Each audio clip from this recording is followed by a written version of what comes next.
दोस्तों नमस्कार। Champion world में आप सभी का बहुत बहुत स्वागत है। आज मैं आप लोगों के समक्ष मैथमेटिक्स के कुछ ऐसे क्वेश्चंस लेकर उपस्थित हूं जिनके बारे में दो बातें बेहद ही खास है। पहली बात यह कि इस तरह के क्वेश्चंस बेहद ही इंपॉर्टेंट होते हैं और सभी प्रकार के कॉम्पिटिटिव एग्जाम्स में बार बार पूछे जाते हैं। और दूसरी बात यह कि इस तरह के क्वेश्चंस को एग्जाम हॉल में सोल्व करने के दौरान ज्यादा टाइम स्पेंड करने के बावजूद भी इनके न बनने अथवा गलत हो जाने की संभावना ज्यादा रहती है। और इसका परिणाम यह होता है कि एक स्टूडेंट अपने मेरिट लिस्ट में स्थान बनाने से चूक जाता है, वो भी मात्र 1 अथवा 2 नंबर से। और मैं समझता हूं कि यह सिचुएशन एक डिजास्टर से कम नहीं होता है और मैं चाहता हूं कि आप लोगों को इस तरह के डिजास्टर का सामना बिल्कुल नहीं करना पड़े। और इसके लिए आप लोगों को भी चाहिए कि आप लोग अपने कंफर्ट जोन से थोड़ा सा बाहर निकले और अपने एफर्ट्स को थोड़ा सा बढ़ा दें। और इस कार्य में आपकी सहायता के लिए मैंने मैथमेटिक्स के ऐसे क्वेश्चंस जो अपेक्षाकृत टफ माने जाते हैं, ज्यादा टाइम टेकिंग होते हैं और एग्जाम हॉल में स्टूडेंट्स को ज्यादा परेशान करते हैं, उनकी एक श्रृंखला बनाई है जिसे आज से मैं आप लोगों के समक्ष चैप्टर वाइज तरीके से प्रस्तुत करने जा रहा हूं। आप लोगों को चाहिए कि इस सीरीज को, इस श्रृंखला को बेहतरीन तरीके से कंप्लीट करें। और मैं समझता हूं कि यदि आप लोगों ने ऐसा कर लिया तो आपको आपके एग्जाम में आपके सिर्फ अटेम्प्ट्स ही नहीं बढ़ेंगे बल्कि आपकी स्पीड और एक्यूरेसी भी निश्चित रूप से बढ़ जाएगी और इसका परिणाम यह होगा कि आपकी सफलता सुनिश्चित हो जाएगी। तो चलिए हम लोग स्टार्ट करते हैं आज से इस सीरीज को। और इस सीरीज का पहला वीडियो जो होगा वो परसेंटेज चैप्टर से रिलेटेड होगा। मतलब यह कि आज के सारे क्वेश्चंस परसेंटेज चैप्टर से होंगे, बट सारे के सारे इंपॉर्टेंट होंगे। आपको इस वीडियो को लास्ट तक देखना है और सभी क्वेश्चंस को बेहतरीन तरीके से समझना है। चलिए इस वीडियो का पहला क्वेश्चन आपके सामने स्क्रीन पर, आप पहले इस क्वेश्चन को देखें और समझें। क्वेश्चन कह रहा है कि यदि किसी बाजार में सेव के निर्धारित मूल्य में 20% की कमी होने के परिणाम स्वरूप सभी ग्राहकों को 400 रुपये की निर्धारित राशि में पहले की अपेक्षा 4 किलोग्राम सेव अधिक मिल जाता है, इस प्रकार उस बाजार में सेव का घटा हुआ मूल्य अथवा वर्तमान मूल्य कितने रुपये प्रति किलोग्राम है। बहुत ही बढ़िया क्वेश्चन है और सभी परीक्षाओं में बार बार पूछा जाता है। इस क्वेश्चन को बनाने के मैं 2 तरीके बताऊंगा। दोनों तरीके ही बेहतरीन होंगे, बट दोनों तरीके देखने के बाद आपको यह डिसीजन करना है कि दोनों में कौन ज्यादा बेहतर है। और जो भी आपको ज्यादा बेहतर लगेगा उसे आप अपने प्रैक्टिस में और अपने एग्जाम में यूज करना शुरू कर देना। तो चलिए स्टार्ट करते हैं इस क्वेश्चन को। मूल्य में 20% की कमी होती है। 20% की कमी, 20% का मतलब 1/5 होता है। 20/100 को काटेंगे तो 1/5 होगा और 20% की कमी का मतलब 1/5 कमी, और 1/5 कमी का मतलब 5 में 1 कम होकर 4 हो जाना। मतलब ये कि यदि हम लोग मूल्य की बात करें तो मूल्य पहले जो रहेगा वो 5 रहेगा और बाद में यानी कि अभी जो हो जाएगा वो कितना हो जाएगा, 4। ये जो है पहले वाला मूल्य है और ये वाला जो है अभी वाला मूल्य है। ठीक है, मूल्य में कमी हो रही है तो पक्का है कि मात्रा में वृद्धि होगी, पक्का है कि मात्रा में वृद्धि होगी। और ये वृद्धि जो होती है मात्रा में मूल्य में कमी के ठीक विपरीत अनुपात में, मतलब कि मात्रा जो होगी यहाँ पर 4 से बढ़कर 5 हो जाएगी। ठीक है, मूल्य घटेगी तो मात्रा बढ़ेगी, मूल्य बढ़ेगी तो मात्रा घटेगी, और ये ठीक विपरीत अनुपात में अनुसरण करता है। ठीक है, अब यहां पर हम लोग देखते हैं कि मात्रा में कितनी वृद्धि हुई। तो मात्रा में जो वृद्धि होती है वो होती है 1, बट क्वेश्चन में कहता है कि ये मात्रा में जो वृद्धि है वो 4 kg है। तो हम लोग इसको 1 = 4 ले लेंगे। ठीक है। अब जब 1 बराबर 4 हो गया, ये 4 गुना है तो 4 बराबर कितना होगा, इसको भी 4 गुना कर लेंगे तो ये निकल जाएगा 16 केजी, और ये होगा हमारा प्रारंभिक मात्रा। ठीक है। वर्तमान मात्रा निकालना हो तो हम लोग इसको 4 केजी करेंगे तो ये हो जाएगा 5 का 20 केजी, और ये होगा हमारा वर्तमान मात्रा। क्लियर है। अब हम लोग खर्च की बात करें तो खर्च देखते हैं, तो खर्च की राशि जो है ये है 400 रुपये, और ये पहले भी 400 था और अभी भी 400 ही है। क्लियर। अब हमें दर निकालना है, तो दर निकालना बिल्कुल सिंपल सी बात है। यदि हमें प्रारंभिक दर निकालना है तो खर्च की राशि में प्रारंभिक मात्रा से भाग दे देंगे।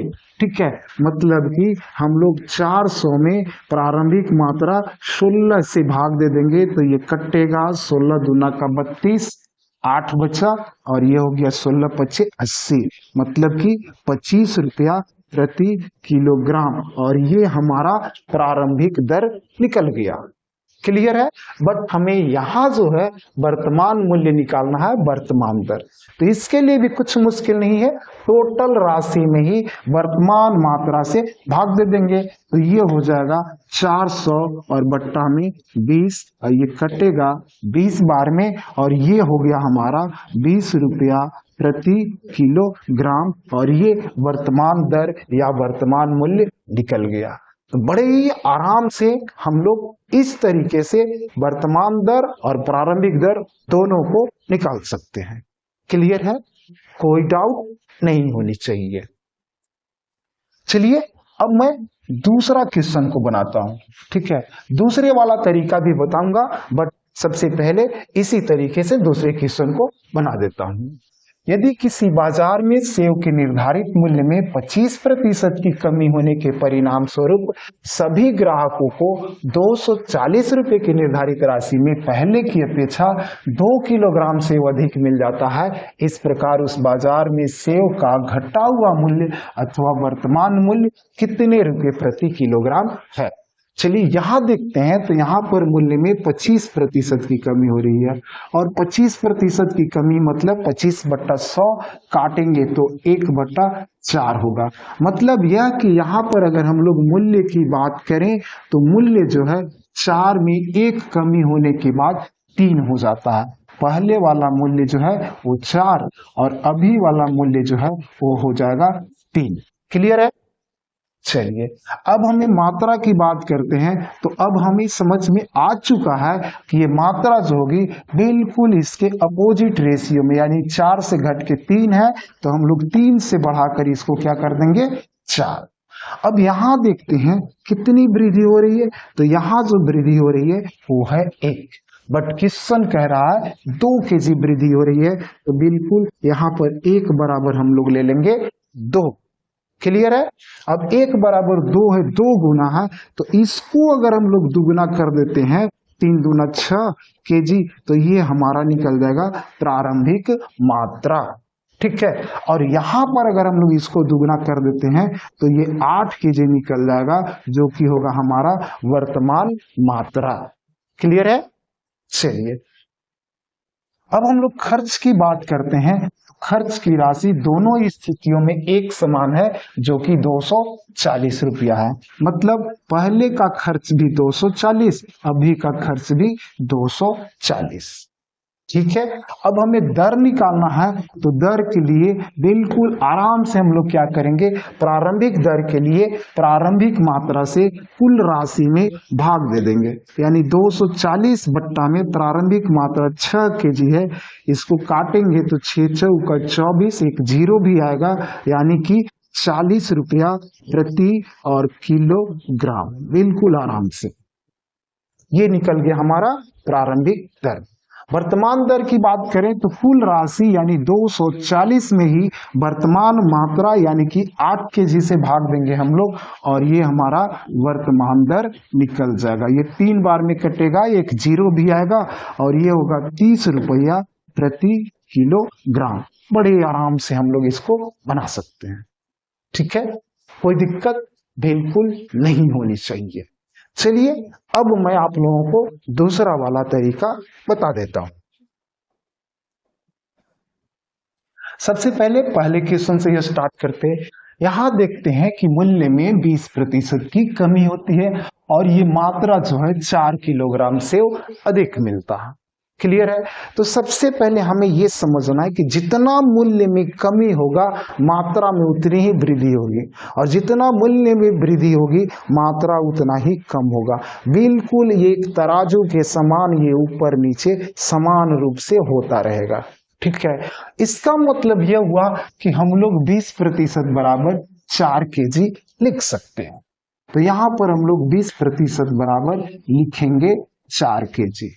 अब टोटल मात्रा निकालना हो तो हम लोग 100% निकाल लेंगे, और यहाँ पर 20 पच्चे 100, तो ये 4 पच्चे 20 kg। ठीक है, यानी कि हमारा वर्तमान मात्रा जो है वो 20 kg हुआ। ये वर्तमान मात्रा ही निकलेगा क्योंकि ये 4 kg जो मिल रहा है ये मूल्य परिवर्तन के बाद मिल रहा है, इसलिए ये 20 kg जो है वर्तमान मात्रा है। अभी की बात करें हम लोग यहाँ पर, तो देखते हैं कि हमारा खर्च जो है, पता कर लीजिए कितना है। तो खर्च जो है वो है 400 रुपये। कितना है? 400 रुपये। ठीक है, और अगर हम लोग मात्रा की बात करें तो मात्रा ऑलरेडी हम लोग निकाल कर रखे हैं यहाँ पर 20 kg। ठीक है, और हमें अब वर्तमान दर निकालना है, तो बिल्कुल आराम से निकाल सकते हैं, कुछ भी विशेष करने की जरूरत नहीं है।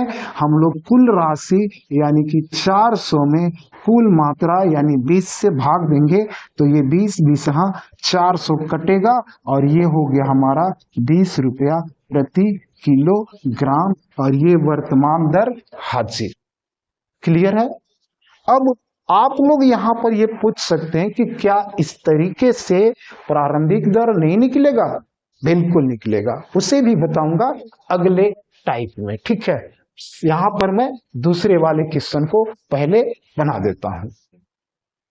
देखिए, इस टेक्निक को निश्चित रूप से आप कंप्लीट कीजिए, क्योंकि इस टेक्निक से यदि क्वेश्चन को कंप्लीट करते हैं तो यह बिल्कुल ओरली बनेगा और बिल्कुल कम समय में। देखिए, दूसरा वाला को बनाकर मैं दिखाता हूं। यहाँ 25% की कमी हो रही है और 2 kg अधिक मिल रहा है। मतलब ये कि 25% बराबर 2 kg, तो 100% निकालिए तो कितना हो जाएगा? 25 चौका 100, तो 2 चौका 8 kg, यानी वर्तमान मात्रा जो है वो कितना है? 8 kg। और जब वर्तमान मात्रा आपको 8 kg पता हो गया तो वर्तमान दर निकालना है, तो टोटल राशि में 8 kg से भाग दे दीजिए। तो 8 से भाग देंगे तो 8 3 24 कटेगा। ठीक है, और एक जीरो है तो 3 पर जीरो बैठाइए और 30 रुपया प्रति किलोग्राम जो होगा आपका आंसर हो जाएगा। क्लियर है? चलिए बनाकर भी दिखाता हूं। यहाँ पर 25% लेंगे और बराबर में ये 2 kg आ जाएगा। ठीक है, 100% निकालेंगे तो पक्का है कि जब ये 25 चौका 100 हुआ तो ये 2 चौका 8 kg हो गया। क्लियर है? अभी की अगर हम लोग बात करें तो हमारा खर्च जो है, खर्च की राशि जो है वो कितना है जी? 240 रुपये। खर्च की राशि कितना है? 240 रुपये। और मात्रा की बात करते हैं तो मात्रा हम लोगों का ऑलरेडी ये 8 kg है। ठीक है, और वर्तमान दर निकालना है तो बड़े आराम से निकाल सकते हैं हम लोग। टोटल राशि मतलब कि 240 रुपये में हम लोगों को 8 से भाग दे देना है, तो ये कट जाएगा, 3 24 एक जीरो आएगा और ये होगा 30 रुपया प्रति किलोग्राम। और बड़े आराम से इसको हम लोग बना सकते हैं, कोई डाउट नहीं होना चाहिए। ठीक है, तो ये दोनों तरीके मैंने बता दिए। आप लोगों को चाहिए कि इस दूसरे वाले तरीके को ज्यादा ध्यान दीजिए। ठीक है, क्योंकि ये क्वेश्चन को कम समय में 100% एक्यूरेसी के साथ सोल्व कर सकता है। ओके, चलिए आगे बढ़ते हैं हम लोग और चलते हैं हम लोग अगले टाइप की ओर। और अगला टाइप जो आएगा वो होगा टाइप 2, और क्वेश्चन नंबर जो होगा वो होगा आपका 3। बिल्कुल आराम से देखना है। ठीक है, चलिए सबसे पहले आप लोगों को ध्यान रखना चाहिए कि पढ़ने के लिए हमें जल्दीबाजी बिल्कुल नहीं करनी चाहिए। मैथमेटिक्स में हर क्वेश्चन को बिल्कुल आराम से समझने का प्रयास करना चाहिए। ठीक है, और इसके बाद जो है यदि मैथ के कॉन्सेप्ट्स और टेक्निक्स माइंड में सेट हो जाएंगे तो क्वेश्चंस बड़े आराम से बहुत ही कम समय में बनेंगे, बट कॉन्सेप्ट्स और टेक्निक्स सेट होने चाहिए। तीसरे क्वेश्चन की बात करते हैं तो यहाँ पर कहता है यदि किसी बाजार में चीनी के निर्धारित मूल्य में 20% की वृद्धि हो जाने के परिणाम स्वरूप एक ग्राहक 120 रुपये की निर्धारित राशि में पहले की अपेक्षा 4 किलोग्राम चीनी कम प्राप्त कर पाता है, इस प्रकार उस बाजार में चीनी का प्रारंभिक मूल्य अथवा पुराना मूल्य प्रति किलोग्राम कितने रुपये है। पिछले वाला क्वेश्चन में यहाँ पर कमी था और यहाँ पर अधिक था, ठीक है, और यहाँ पर जो था वर्तमान मूल्य था और नया मूल्य था, यहाँ पर थोड़ा सा चेंजिंग है बस, लेकिन हम लोगों को तरीका वही अपनाना है थोड़ी सी सावधानी के साथ। यहाँ भी हम लोग देखेंगे कि 20% की वृद्धि होती है, तो 20% की वृद्धि का मतलब 20% बराबर 1/5 होता है, और 1/5 वृद्धि का मतलब 5 से बढ़कर 6 हो जाना, ठीक है।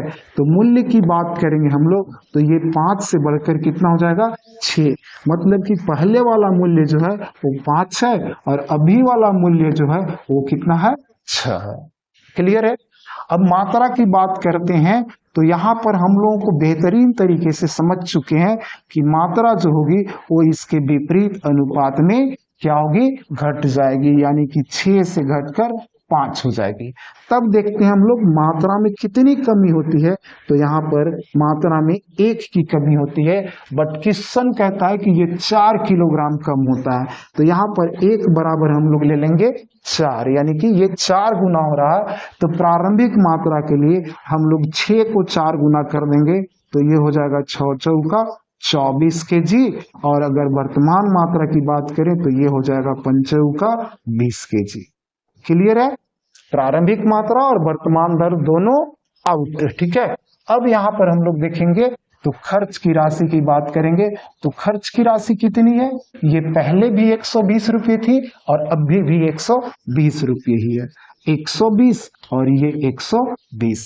दर निकालना हो तो यहाँ पर हमें प्रारंभिक दर ही निकालना है, तो प्रारंभिक दर के लिए हम लोगों को प्रारंभिक मात्रा यानी कि 24 kg से कुल राशि यानी 120 में भाग दे देना चाहिए, तो ये 24 बच्चे 20 से कटेगा, मतलब कि प्रारंभिक दर जो होगा वो 5 रुपया प्रति किलोग्राम हो जाएगा।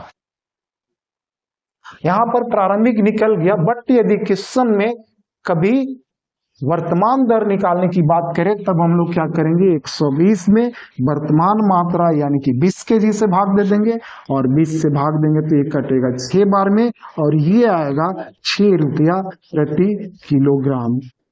ओके, कोई डाउट? मैं समझता हूं कि इसमें किसी भी प्रकार का डाउट बिल्कुल नहीं होना चाहिए। चलिए यहाँ पर चौथा क्वेश्चन को भी हम लोग इसी तरीके से देख लेते हैं, ठीक है। चौथा क्वेश्चन देखते हैं तो बाजार में दाल के निर्धारित मूल्य में 10% की वृद्धि हो जाने के परिणाम स्वरूप एक ग्राहक को 220 रुपये की निर्धारित राशि में पहले की अपेक्षा 2 किलोग्राम दाल कम प्राप्त कर पाता है, इस प्रकार उस बाजार में दाल का प्रारंभिक मूल्य अथवा पुराना मूल्य कितने रुपये प्रति किलोग्राम है। चलिए उसी तरीके से हम लोग यहाँ बनाएंगे। सबसे पहले लेंगे 10%, और 10% का मतलब होता है 1/10। देखिए जब आप बनाना सीख लीजिएगा तो ये सब लिखने की जरूरत नहीं पड़ती है, मैं सिर्फ इसलिए बता रहा हूं कि आप लोग सब कुछ आराम से समझें। ओके, तो यहाँ मूल्य में वृद्धि हो रही है कितना, 1/10, यानी कि मूल्य की बात करें तो मूल्य जो होगा वो 10 से बढ़कर कितना हो जाएगा 11, ठीक है। ये पहले वाला है और ये वाला जो है अभी वाला है। क्लियर है। अब मात्रा की बात करेंगे तो बिल्कुल हम लोग समझ चुके हैं कि ये ठीक अपोजिट होगा, यानी 11 से घटकर कितना हो जाएगा 10। ओके, यहाँ पर देखते हैं तो कितनी कमी हो रही है, तो ये कमी हो रही है 1 की, और क्वेश्चन में देख रहे हैं तो कमी हो रहा है कितना जी, 2 किलोग्राम की। तो 1 बराबर यहाँ पर हम लोग ले लेंगे कितना, 2, मतलब कि ये 2 गुना है।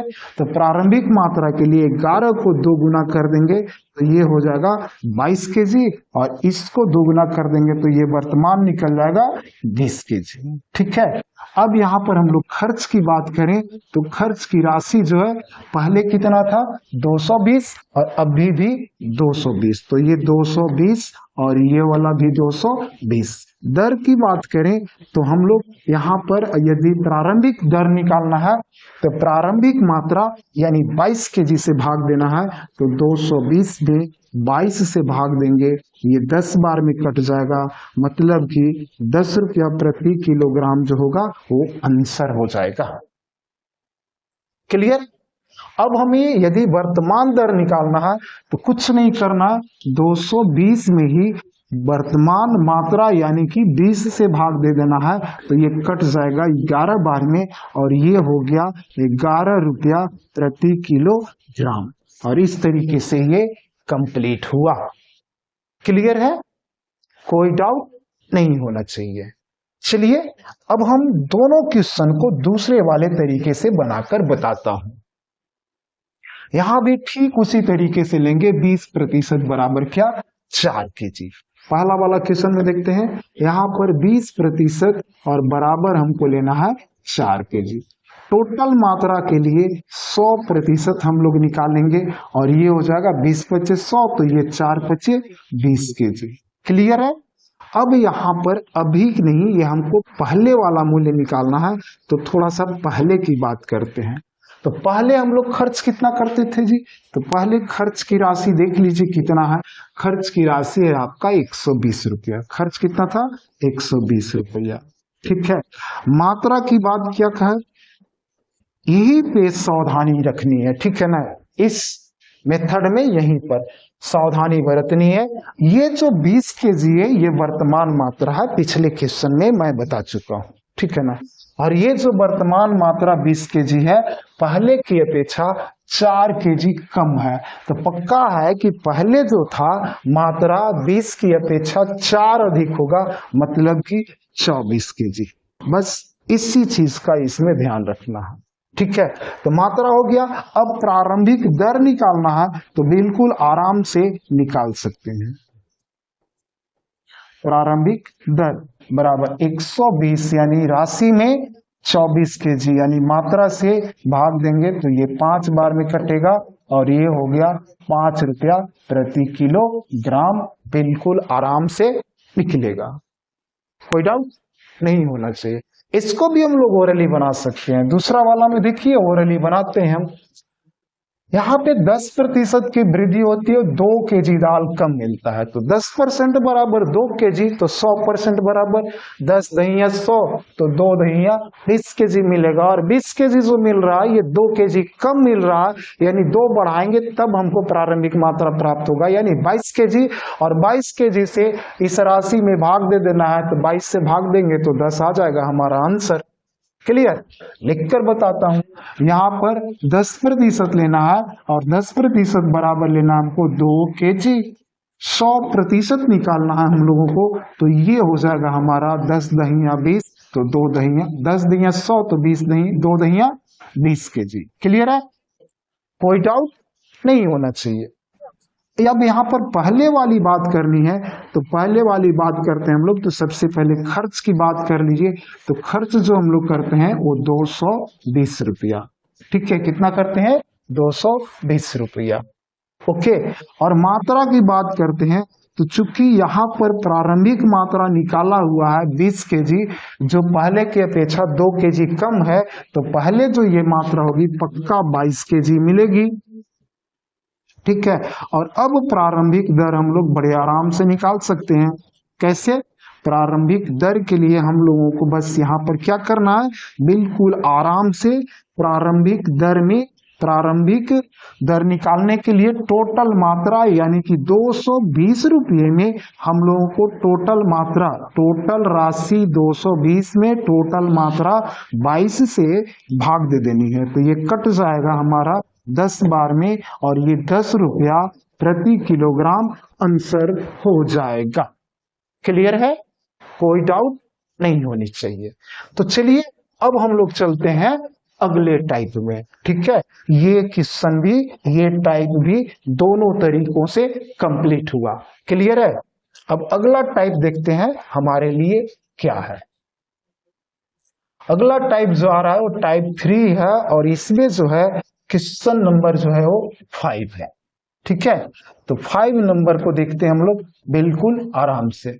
क्वेश्चन कहता है यदि किसी विद्यालय की एक परीक्षा में एक छात्र को 30% अंक प्राप्त होते हैं और वह 25 अंकों से असफल हो जाता है, उसी परीक्षा में दूसरे छात्र को 40% अंक प्राप्त होते हैं और उसे उत्तीर्णांक से 25% अंक अधिक मिलते हैं, इस प्रकार उस परीक्षा में निर्धारित उत्तीर्णांक कितना है। बहुत ही बढ़िया क्वेश्चन है और इस क्वेश्चन को एग्जाम हॉल में बहुत सारे स्टूडेंट्स कंफ्यूज कर देते हैं, कंफ्यूज हो जाते हैं और यहाँ पर 25 अंक और यहाँ पर 25% जो अलग अलग है इसको समझ नहीं पाते हैं और यहाँ भी 25 अंक लेकर ही प्रतिशत के जगह पर अंक लेकर बना देते हैं और जिस वजह से उनका आंसर गलत हो जाता है। तो सबसे पहले सावधानी पूर्वक पढ़ना है। अब हम लोग देखते हैं इसको बनाने का तरीका। मान लीजिए कि एक स्टूडेंट है, इसका नाम ए दे दिया, 30% इसको अंक मिला और ये जो है 25 अंक से फेल हो जाता है, तो इसमें यदि हम लोग 25 और जोड़ देते हैं तो ये निश्चित रूप से पास हो जाएगा। यानी कि ये हो जाएगा पीएम, मतलब प्रधानमंत्री नहीं, प्राइम मिनिस्टर नहीं, ठीक है ना, पास मार्क, ठीक है ना, यानी कि उत्तीर्णांक। क्लियर। अब यहां पर हम लोग एक दूसरे स्टूडेंट की बात करते हैं जो बी होगा और इसको मिलता है कितना, 40% अंक मिलता है और ये जो है उत्तीर्णांक से 25% अधिक है। 25% अधिक है का मतलब 25% मतलब 1/4, यानी कि 4 से 1 अधिक है, यानी कि इसको 4 प्राप्त करता तो पास हो जाता, लेकिन इसने 5 प्राप्त कर लिया है। ठीक है, यानी कि यहां पर 5 बराबर हो जाएगा ये 40% है ना, 40%।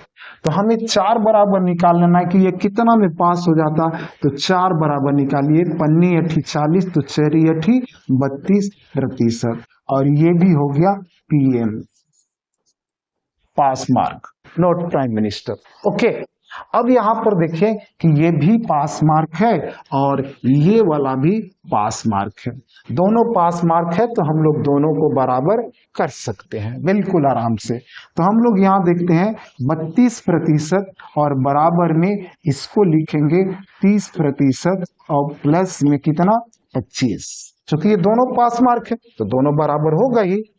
क्लियर है।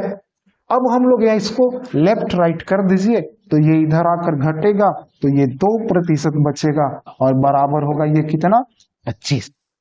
अब हमें 100% निकालने की जरूरत नहीं है क्योंकि यहाँ पर हमें उत्तीर्णांक निकालना है और ये उत्तीर्णांक जो है 32% है, तो यहाँ पर आराम से केवल 32% निकाल लीजिए। ये 2 से 16 गुना है तो ये 25 को भी 16 गुना करेंगे तो ये हो जाएगा 400 और यही होगा आपका आंसर। क्लियर है। चलिए, तो इस तरीके से ये 5वां क्वेश्चन भी क्लियर हुआ। अब हम लोग देखते हैं छठे क्वेश्चन को। देखिए इस क्वेश्चन को भी थोड़ा सा प्रैक्टिस करेंगे तो आप ओरली बना सकते हैं बिल्कुल आराम से। चलिए देखिए मैं बनाकर दिखाता हूं। यहाँ पर 35% मिला जो 45 अंकों से असफल हो जाता है। 35 मिला यानी 35 मिलने के बाद भी वो 45 से फेल हुआ। ये 50% मिला और ये जो है 25% अधिक हो गया। 25% अधिक का मतलब 4 की जगह 5 मिलना, ठीक है। और 5 बराबर 50 है तो 4 बराबर पक्का है कि 40% होगा।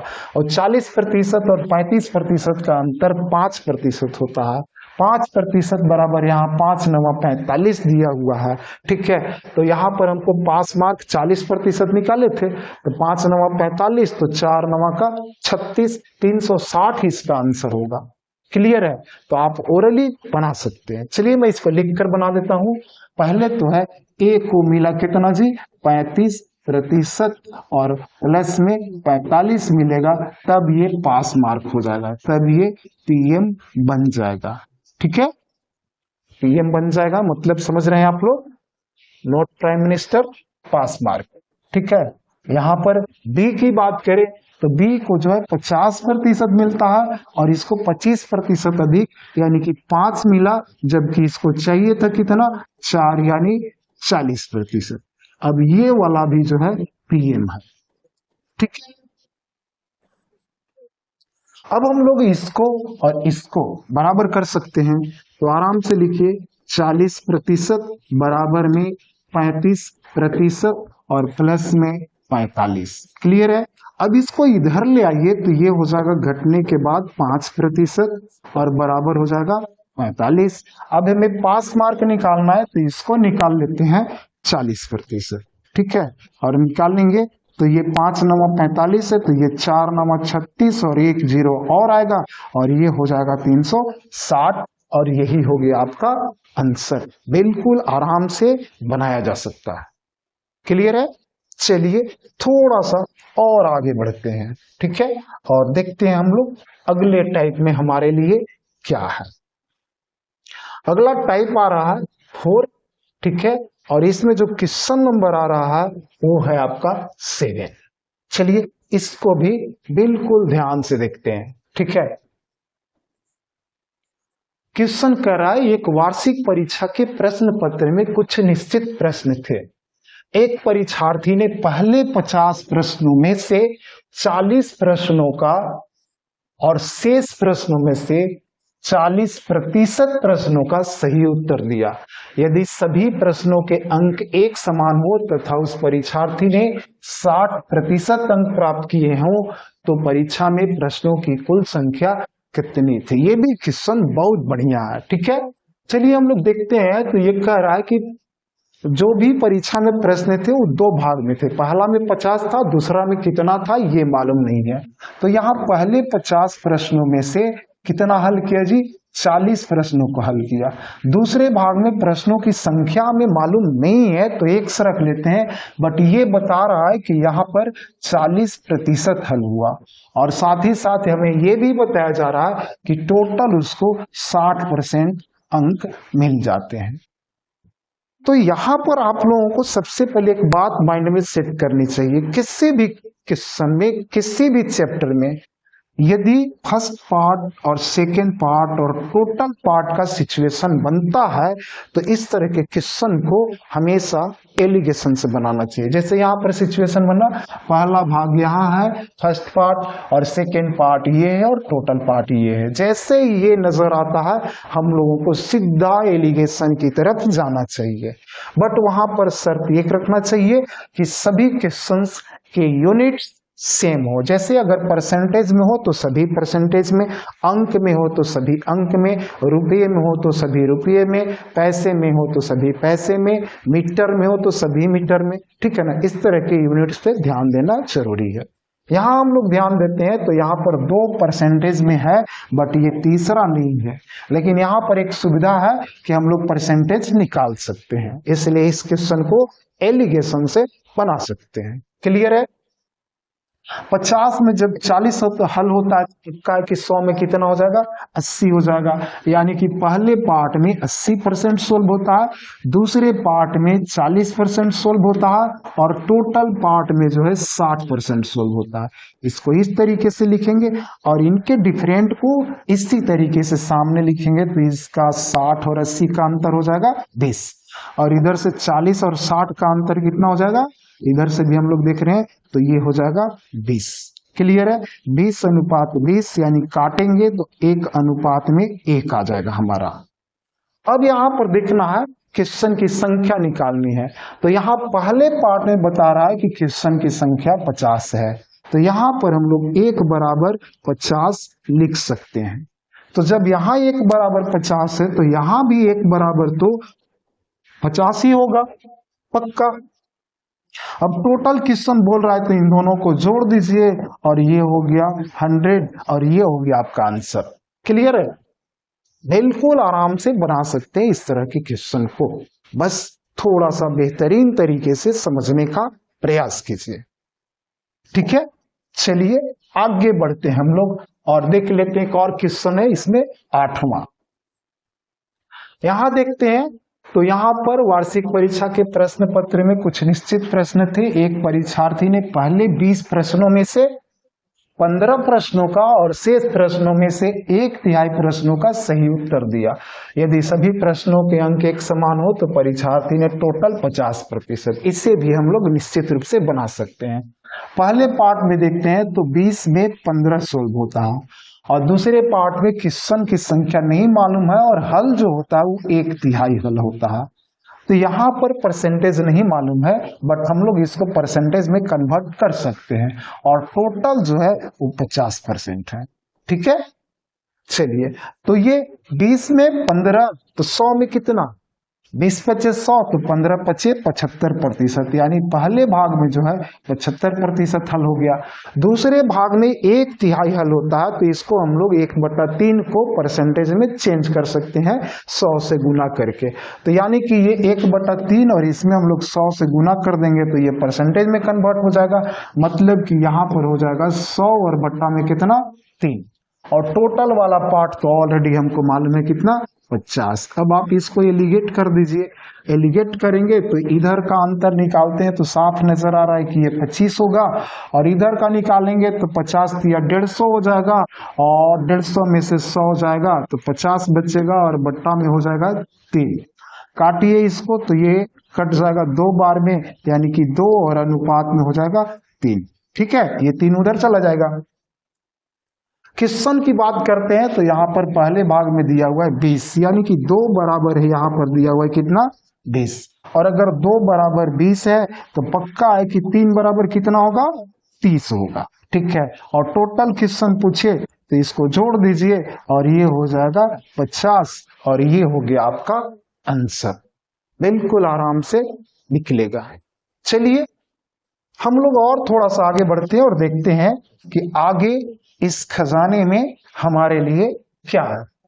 अगले खजाना जो हमारा आ रहा है वो टाइप 5 है और क्वेश्चन नंबर जो हमारा आएगा वो होगा 9। तो चलिए हम लोग बिल्कुल आराम से देखते हैं इसको 9 को। ठीक है, क्वेश्चन कह रहा है कि दिल्ली में स्थित किसी विद्यालय की एक परीक्षा में 2 विद्यार्थी बैठे और इन दोनों में से पहले विद्यार्थी ने दूसरे विद्यार्थी की अपेक्षा 9 अंक अधिक प्राप्त किए तथा इसके प्राप्तांक, इसको समझना है, इसका प्राप्तांक का मतलब किसका, जिसने 9 अंक अधिक प्राप्त किया, यानी कि पहला को हम लोग यहाँ पर ए नाम दे देते हैं, यानी कि ए ने 9 अंक अधिक प्राप्त किए और इसका प्राप्तांक इन दोनों विद्यार्थियों के कुल प्राप्तांक का 56% है। बिल्कुल आसान सा क्वेश्चन है, बट जरूरत यह है इसमें कि आपका कॉन्सेप्ट सही हो, सही टेक्निक लगाइए तो बिल्कुल आसान सा क्वेश्चन है। 9 नंबर को देखते हैं। ये कहता है कि यहाँ पर 2 लोग हैं, एक ए है और एक A+B है और ए का प्राप्तांक जो है वो A+B के प्राप्तांक का 56% है। ठीक है, यही है इस क्वेश्चन का की पॉइंट। ठीक है, 56% को हम लोग 56/100 लिख सकते हैं। काटे तो ये 14 हो जाएगा और ये वाला 25 हो जाएगा। क्लियर है। अब यहाँ पर हम लोग ध्यान देंगे तो ये नजदीक वाला जो होता है वो नीचे वाला होता है और दूर वाला जो होता है वो ऊपर वाला होता है नंबर। इसको ध्यान से रखिएगा, ध्यान में, तो बिल्कुल आसान होगा। अब यहाँ हम लोग देखेंगे तो ए का मार्क्स जो है वो है 14। ठीक है, और A+B का भी यहाँ पर हमको मालूम हो रहा है, देख रहे हैं तो ये है 25 और B का तब तो हम लोग आराम से निकाल सकते हैं। A+B में से A को घटा देंगे, D निकल जाएगा, 25 में से 14 जाएगा तो 11 और इन दोनों का अंतर देख रहे हैं तो अंतर जो निकल कर आ रहा है वो यहाँ पर है 3। बट क्वेश्चन में कह रहा है कि ये अंतर जो है वो है 9। ठीक है, तो हम लोग यहाँ पर 3 को 9 के बराबर कर लेंगे, मतलब ये कि 3 बराबर 9 तो 14 बराबर कितना हो जाएगा, पक्का कि ये 3 गुना, तो इसको भी 3 गुना कीजिए तो 14 तिया 42 और इसको भी 3 गुना करेंगे तो 11 तिया 33। ठीक है, मतलब कि पहले का अंक 42 और दूसरे का अंक 33 और ये दोनों का अंक हमें प्राप्त हो गया और इस प्रकार यहां पर हमको आंसर नजर आ रहा है। ध्यान रखना है कि हमको 33-42 को आंसर कभी नहीं मारना है। ठीक है, एग्जाम हॉल में इस तरह से गलतियां हो जाती है, बट आपको केयरफुल रहना है कि ये गलतियां ना हो। ठीक है, चलिए अगले क्वेश्चन की तरफ चलते हैं हम लोग। ये ओके हो गया। अब है क्वेश्चन नंबर 10। ये भी इसी बेस का क्वेश्चन है। दो विद्यार्थी बैठे, दोनों में से पहले विद्यार्थी ने दूसरे विद्यार्थी की अपेक्षा 40 अंक कम प्राप्त किए तथा इसके प्राप्तांक यानी ए का प्राप्तांक इन दोनों विद्यार्थियों के कुल प्राप्तांक का 33.1/3% है। बिल्कुल आराम से देखेंगे हम लोग। यहाँ पर ए का अंक लेंगे और इसके बाद ए प्लस बी को लेंगे, तो ये जो है ए बराबर ए प्लस बी का 33.1/3 का मतलब होता है 1/3। तो यहाँ पर हम लोगों को सिर्फ 1/3 ही लेना। ये हो गया हमारा ये और ये हो गया हमारा ये। मतलब कि ए की बात करेंगे तो हमारा 1 आएगा, ए प्लस बी की बात करेंगे तो हमारा 3 आएगा और बी की बात करेंगे तो हमारा कितना आ जाएगा? ये 3 में से 1 को घटा दीजिए तो ये आ जाएगा 2। क्लियर है? चलिए अब इन दोनों का डिफरेंट देखते हैं तो हमको पता चल रहा है कि इन दोनों में डिफरेंट है मात्र 1 का, बट क्वेश्चन कह रहा है कि ये 40 अंक का अंतर है। देखिए कम या अधिक जो भी बोला जाता है वो अंतर ही होता है। ठीक है ना, बिल्कुल इसको ध्यान रखना। 1 बराबर हो जाएगा यहाँ पर 40, तो यहाँ पर भी तो 1 है तो ये भी 40 हो जाएगा और ये 2 है तो इसको 2 गुना कर देंगे तो ये हो जाएगा 80। इस तरीके से ए का अंक 40 और बी का अंक 80 हमारा निकल चुका है। क्लियर है? और हमारा आंसर हो जाएगा यहाँ पर 40 और 80, नोट 80 और 40। ठीक है, ये सब एग्जाम में ध्यान रखना है। ओके, तो ये क्वेश्चन भी क्लियर होना चाहिए। चलिए हम लोग थोड़ा सा और आगे बढ़ते हैं, देखते हैं कि आगे हमारे लिए क्या है। आगे आते हैं तो हम लोग देखते हैं यहाँ पर तो ये नजर आ रहा है कि दिस वीडियो एंड हियर, मतलब कि ये वीडियो यहीं पर समाप्त होता है। तो कैसा लगा आप लोगों को, हमें सूचित करने का प्रयास करें और मैं आगे प्रयास करूंगा कि आप लोगों को इस तरह से ये वीडियो मिलता रहे। और ऐसे अभी अभी ये चैनल स्टार्ट हुआ है तो इसमें अभी बहुत कुछ मिलेगा, बताऊंगा अभी नहीं, बस धीरे धीरे आपको सब पता चल जाएगा। ठीक है, और अगर हमारा प्रयास अच्छा लगा तो निश्चित रूप से इस चैनल को सब्सक्राइब करें, अपने दोस्तों को भी सब्सक्राइब करवाएं, क्योंकि ये आपका चैनल है और आपका ड्यूटी सिर्फ सब्सक्राइब करना ही नहीं करवाना भी है। तो ये जिम्मा आपका है और मेरा प्रयास हमेशा ये रहेगा कि हम आपको बेहतरीन टेक्निक्स एंड कॉन्सेप्ट्स उपलब्ध कराता रहूं। तो फिर मिलेंगे हम लोग अगले वीडियो में, तब तक के लिए जय हिंद।